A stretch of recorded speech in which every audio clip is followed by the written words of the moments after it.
신앙 고백하심으로 7월 14일 새벽 예배를 시작하도록 하겠습니다. 전능하사 천지를 만드신 하나님 아버지를 내가 믿사오며 그 외아들 우리 주 예수 그리스도를 믿사오니 이는 성령으로 잉태하사 동정녀 마리아에게 나시고 본디오 빌라도에게 고난을 받으사 십자가에 못 박혀 죽으시고 장사한 지 사흘 만에 죽은 자 가운데에서 다시 살아나시며 하늘에 오르사 전능하신 하나님 우편에 앉아 계시다가 저리로서 산자와 죽은 자를 심판하러 오시리라. 성령을 믿사오며 거룩한 공예와 성도가 서로 교통하는 것과 죄를 사하여 주시는 것과 몸이 다시 사는 것과 영원히 사는 것을 믿사옵나이다. 아멘. 주님 감사합니다. 오늘 하루도 주님의 말씀으로 시작할 수 있도록 하여 주시고 우리가 오늘도 주님의 말씀에 의지하여서 살아갈 수 있도록 우리에게 은혜를 허락하여 주시옵소서. 기쁨과 감사 가운데 주님과 동행할 수 있도록 하여 주시옵시고 상황과 환경에 매이는 것이 아니라 오로지 주님 안에서 승리할 수 있도록 우리의 마음을 주님께서 지켜보호하여 주시옵소서. 이 모든 말씀 살아계신 예수 그리스도의 이름으로 기도드렸습니다. 아멘. 오늘 새벽에 함께 나누어 볼 말씀은 누가복음 11장 42절에서 44절 말씀이 되겠습니다. 제가 말씀을 봉독하겠습니다. 화 있을진저 너희 바리새인이여 너희가 박하와 온양과 모든 채소의 11조는 들이되 공의와 하나님께 대한 사랑은 버리는도다. 그러나 이것도 행하고 저것도 버리지 말아야 할지니라. 화 있을진저 너희 바리새인이여 너희가 회당의 높은 자리와 시장에서 문안받는 것을 기뻐하는도다. 화 있을진저 너희여 너희는 평토장한 무덤 같아서 그 위를 밟는 사람이 알지 못하느니라. 아멘. 한 바리새인에게 식사 초대를 받은 예수님께서는 겉을 만든 이가 속도 만드셨다라는 말씀을 하시면서 외면적인 규칙을 지키는 것보다 내면적인 정결함이 더 중요함을 말씀하셨습니다. 바리새인들이 보여준 모습은 하나님을 향한 중심이 없는 외식하는 모습이었기 때문이었죠. 이들은 당시 종교적으로 존경받던 사람들이긴 했지만 예수님의 눈에는 위선적인 부류에 지나지 않았기 때문이었습니다. 그래서 주님은 이들에게 화 있을진저라는 말씀과 함께 심판을 경고하시면서 회개를 명하시는 말씀을 하십니다. 첫 번째로 예수님께서 말씀하신 내용은 내용과 형식에 대한 구조화였습니다. 제가 42절 말씀을 읽어보도록 하겠습니다. 화 있을진저 너희 바리새인이여 너희가 박하와 온양과 모든 채소의 11조는 들이되 공의와 하나님께 대한 사랑은 버리는도다. 그러나 이것도 행하고 저것도 버리지 말아야 할지니라. 아멘. 예수님이 하신 이 말씀은 그 바리새인들이 본질을 버리고 형식에만 집착한다고 책망하신 말씀이었습니다. 주님께서는 11조를 예를 들어서 말씀하셨는데 그 당시 바리새인들은 11조를 엄격하게 지키던 사람들이었기 때문이었죠. 예수님이 말씀하신 박하와 온양은 약재로 쓰는 향료들입니다. 이러한 것들까지 11조로 드렸다는 것은 그만큼 철저하게 11조를 드렸다라는 의미가 된다라는 것이죠. 언뜻 보면 칭찬받을 만한 모습이기도 합니다. 그런데 문제는 무엇이었습니까? 이들의 문제점은 율법의 형식만을 지키는 것에만 관심을 가지고 있었다라는 것이죠. 즉 11조를 원하는 하나님의 마음, 율법의 정신을 알고 있지는 못했던 것이었습니다. 11조는 단순히 내가 가진 물질의 10분의 1을 드리는 수준이 아니었습니다. 11조의 정신은 하나님께서 모든 것의 주인이심을 인정하는 신앙 고백인 것인데 또한 일용할 양식을 허락하신 하나님께 감사하는 마음이기도 한 것이죠. 그리고 모든 것을 공급하시는 하나님을 의지하고 신뢰하며 살아가겠다는 마음의 표현이 바로 11조에 담긴 정신이다라는 것입니다. 그렇게 10분의 1을 하나님께 드린다는 것은 내 모든 것을 주님께 맡긴다는 표시인 것이고 나머지 10분의 9도 주님을 위해서 사용하겠다는 내 믿음의 증거가 된다라는 것입니다. 더불어 11조를 통해서 가난한 사람들을 구제하려는 목적도 있었는데 이것이 율법의 정신인 하나님의 사랑이었고 이웃을 섬기고자 하는 11조의 담긴 본질이었습니다. 하지만 바리새인들의 내용에 대해서는 아무런 관심이 없었던 것이었습니다. 그저 형식에만 몰두하는 모습만을 보여주었다라는 것이죠. 이러한 모습은 문자에만 집착한 나머지 율법의 정신은 깨닫지 못하고 형식에만 치우친 외식적인 모습일 수밖에 없었습니다.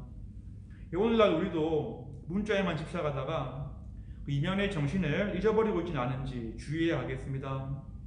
규칙을 엄격하게 지키는 데만 신경을 쓰다가 각 사람의 상황을 살피지 못하고 소홀히 하는 모습을 보여준다면 그 형식은 아무런 내용이 없는 의미 없는 행동이 될 수밖에 없기 때문입니다.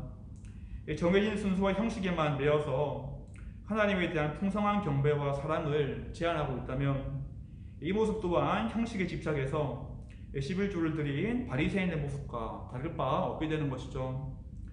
또한 하나님에 대한 감사함도 없고 경외함도 없이 습관적으로 예배를 드리는 모습을 가지고 있다면 그 모습 또한 본질을 상실해버린 형식적인 모습이 될 수밖에 없을 것입니다. 물론 형식이 완전 불필요하다는 것은 아니겠죠. 형식을 완전 배제하면 자유가 아닌 방종과 무절제로 흐를 수밖에 없기 때문입니다.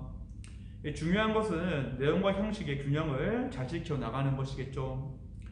예수님이 42절 말씀을 통해서 말씀하신 것처럼 이것도 행하고 저것도 버리지 말아야 할지니라라는 말씀을 우리는 잘 기억해야 한다라는 것입니다.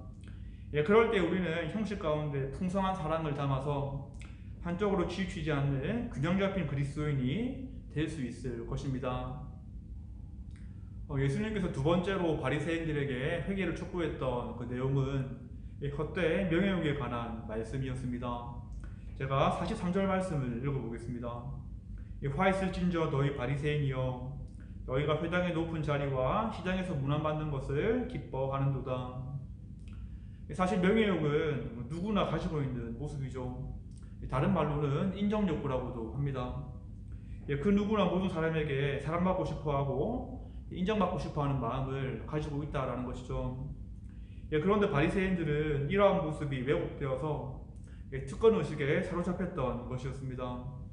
자신들이 당연히 높임을 받아야 한다고 생각했던 것이었고 많은 사람들로부터 인사를 받아야 한다고 여겼던 것이었습니다. 이들은 하나님에 대한 지식은 많이 가지고 있었지만 그 지식을 영혼을 구하는 데 사용한 것이 아니라 오직 자신의 명예를 높이고 인정받는 데에만 사용했던 것이었습니다. 이러한 헛된 명예욕에 사로잡힌 바리새인들은 사람들에게 존경과 영광을 받는 것만을 추구할 수밖에 없었던 것이었고 그 결과 영혼을 섬기는 일은 즐거워하지도 원하지도 않는 모습만을 보일 수밖에 없었던 것이었습니다. 그런데 이러한 모습은 하나님의 이름으로 보이는 교회에서도 사라지지 않고 있습니다. 초대교회 이후에 교회에서는 목사, 장로, 집사 등의 직분제가 형성이 되었습니다. 교회의 질서를 유지하고 효과적으로 교회를 세워나가기 위한 한 방법이었던 것이었죠. 그런데 오늘날 이러한 직분을 계급처럼 생각하는 경우가 많이 늘어났다는 것입니다. 직분제가 되었다고 해서 은근히 목에 힘을 주고 다른 사람들 위해 군림하려는 모습을 보여준다라는 것이죠. 또한 직분을 주신 하나님의 의도는 생각하지 않은 채 사람들의 인정을 받는 척도로 여기는 사람들도 많이 있습니다. 그래서 교회에서 장로나 권사 투표를 할 때 많은 분란이 일어나기도 한 것이죠. 또한 어떠한 분들은 장로나 권사가 못 되었다고 해서 교회를 떠나는 분들도 더러 있습니다. 하나님께서 교회를 세우기 위해서 주신 선물을 오히려 교회를 어지럽히는 데만 사용해버리게 된 것을 우리는 오늘 바라보게 된다는 것이죠. 우리 또한 내 모습을 통해서 마땅히 해야 할 책무는 다하지 않으면서 권리만 주장을 하고 있는 것은 아닌지 이 말씀을 통해서 내 자신을 돌아보아야 하겠습니다. 목사든 장로든 권사든 집사든 하나님이 맡겨주신 자리를 소홀히 하는 것이 아니라 직분에 대한 책임을 지는 모두가 되어야 한다는 것이죠. 가장 높으신 예수님께서 우리를 섬겨주었듯이 우리 또한 더 낮은 자리로 계속해서 내려가야 한다는 것입니다. 내 안에 있는 우월 의식과 인정받으려고 하는 마음을 내어버리고 우리는 오로지 주님께만 인정받기 위한 삶을 살아내야 하겠습니다. 겸손한 자세로 낮은 자리에서 섬기는 그 모습이 예수님이 우리를 통해서 원하시는 모습이고 우리에게 직분을 주신 이유이기 때문입니다. 오늘 말씀을 다시 묵상해 보시면서 내 안에 외식하는 모습을 내어버리고 주님께 온전한 마음으로 나아갈 수 있는 모든 분들이 되기를 주님의 이름으로 축원하도록 하겠습니다. 기도하겠습니다. 하나님, 오늘도 말씀 주심에 감사합니다. 오늘 말씀을 통해서 내 마음속에 자리 잡고 있는 외식적인 모습을 바라보게 됩니다. 율법의 형식보다는 정신을 더 추구해야 하지만 율법의 형식만 행하고 있는 내 모습이 있다면 회개할 수 있는 마음을 허락해 주시고 율법의 정신과 형식 모두 균형 있게 지켜나갈 수 있도록 은혜를 부어 주시옵소서. 그리고 주님께서 주신 직분을 감당할 때에 사람에게 보이기 위한 것이 아니라 하나님 앞에 인정받기 위한 봉사와 섬김이 되기를 원합니다. 직분을 통해서 불림하기보다는 교회를 건강하게 세워나갈 수 있도록 해주시고 늘 십자가를 지고 낮은 곳으로 향할 수 있도록 우리의 마음을 주장해 주시옵소서. 이 모든 말씀 살아계신 예수님의 이름으로 기도드렸습니다. 아멘. 주기도문 하심으로 오늘 예배를 마치도록 하겠습니다. 하늘에 계신 우리 아버지여, 이름이 거룩히 여김을 받으시오며 나라가 임하시오며 뜻이 하늘에서 이루어진 것 같이 땅에서도 이루어지이다. 오늘 우리에게 일용할 양식을 주시옵고 우리가 우리에게 죄 지은 자를 사하여 준 것 같이 우리 죄를 사하여 주시옵고 우리를 시험에 들게 하지 마시옵고 다만 악에서 구하시옵소서. 나라와 권세와 영광이 아버지께 영원히 있사옵나이다. 아멘.